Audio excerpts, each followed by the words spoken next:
Please stop cleaning your brushes because you're wasting your time. In my most popular video, all about how to oil paint without solvents or heavy metals, I show you how to soak your brushes in safflower oil to keep them nice and fresh for months. And this removes the need to clean the brushes after each painting session. You can just let them soak. This saves a ton of time, and when you're doing art every single day like me, that compounds into weeks and even months. But thanks to some wonderful questions and comments on my non-toxic oil painting video, I've improved the process over the year and have spent months testing a much cheaper safflower oil. Here is the safflower oil I purchased, 1 gallon for about $38. This is 29 cents per fluid ounce, which is much cheaper than Gamblin safflower oil, which costs about $1.50 per fluid ounce.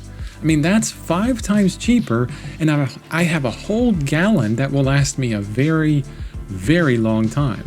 But there is some confusion on what oils you should use because you can't just use any store-bought oil out there to soak your brushes. Some oils will dry and some will not. We only want to use drying oils or semi-drying oils. Drying oils are linseed or walnut, which you will already find in oil paints. Semi-drying oils are soybean, sunflower, and safflower. Avoid any other oils for soaking your brushes. No castor oil, no coconut oil, no baby oil. These oils do not dry, and if you ever get a speck of them in your paint mixtures, your painting will eventually pull off the canvas in those places. So you gotta be careful there. Now for my brush bath, I chose to purchase safflower oil because I know that it works. I've been using it for years, but I'm certain that sunflower oil will work as well. It's up to you because when I look, they're both the same price. Next, I switched to this awesome deluxe brush washer by Richardson, and it's keeping my brushes perfectly suspended in the oil so the bristles don't touch like the bottom of the can and get all bent up. It's an expensive brush washer, but I suspect it will last for decades because it's made very well.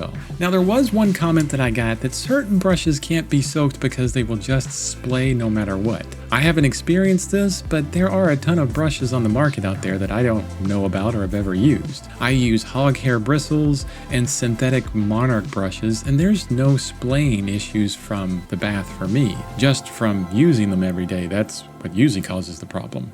Lastly, the safflower oil and sunflower oil are semi-drying oils, which means they will dry over time, but I want to keep this bath for 6 months, hopefully a whole year with my brushes soaking in it. So to prevent it from drying up, I'll put 10 drops of clove oil into it. This will make sure that it won't dry out for a very long time. Plus, when I pull the brushes out to start a new painting session, I make sure to squeeze them out really good in a paper towel. I've been doing this for years now, and none of my paintings are showing any issues with the paint layers. All is very solid. But this whole video is completely unnecessary if you haven't focused on your health and remove solvents from your painting routine. So check out the original non-toxic oil painting video right here for more on why that is so important. I hope this short video was helpful, and I'll see you next Thursday.